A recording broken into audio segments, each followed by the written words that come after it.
få henne med i speilet. Det er helt utrolig. Den ser du.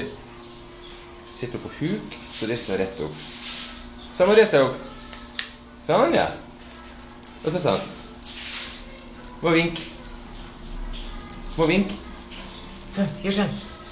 Gjør sånn.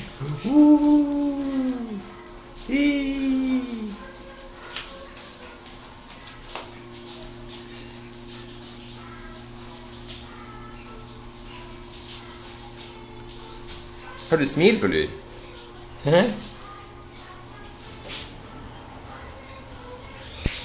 Har du smil på lur? Nei, du skal ikke forbi der, du, vet du. Skal inn mellom her, vet du. Så vi går på rommet ditt. Sånn.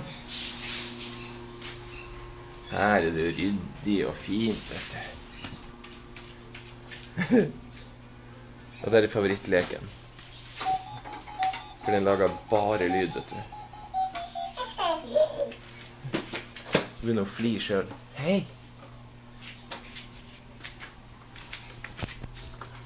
Hallo?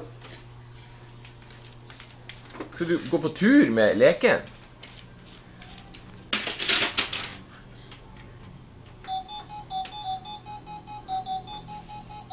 Hei du! Frøken? Hallo, frøken?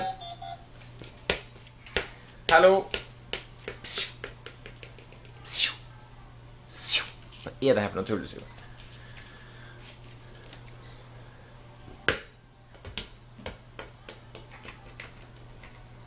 Det er altså skap og alt som kan åpnes opp, det er tøft det, hæ?